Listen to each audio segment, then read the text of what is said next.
could give an amputee the functionality of his hand back, there are over 3 million people in the world who have had an arm amputation. Of these, roughly 60% of them are missing their arm below their elbow.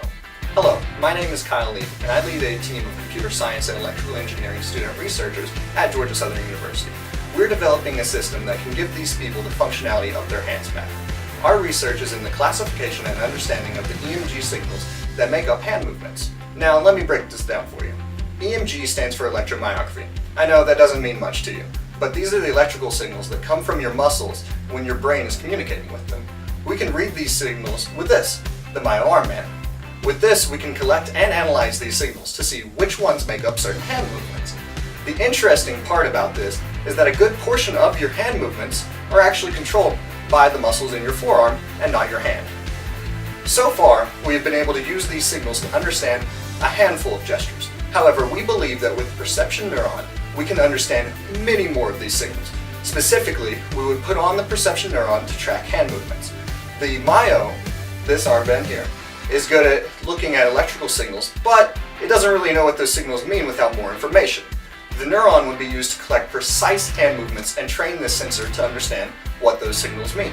Of course, the amputee will not be able to wear the Perception Neuron glove because they don't have a hand, but they actually won't have to, because once the sensor is trained by the neuron, you don't need to wear the glove anymore. The only thing that you need to wear is the armband itself. The reason behind this is that my team and I have volunteers waiting to wear the neuron and the Myo so that we can collect the data from their hand movements and their muscles.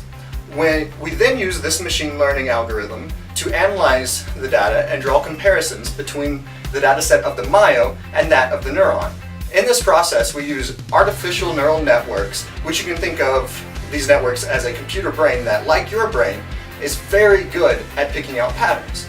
The artificial brain is so good at picking up patterns that we will be able to use it to understand hand movements that are extremely precise, so that an amputee can regain a level of control that is unprecedented by other methods.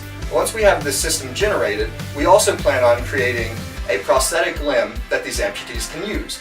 Currently, we have a proof of concept robotic arm that I will now demonstrate for you.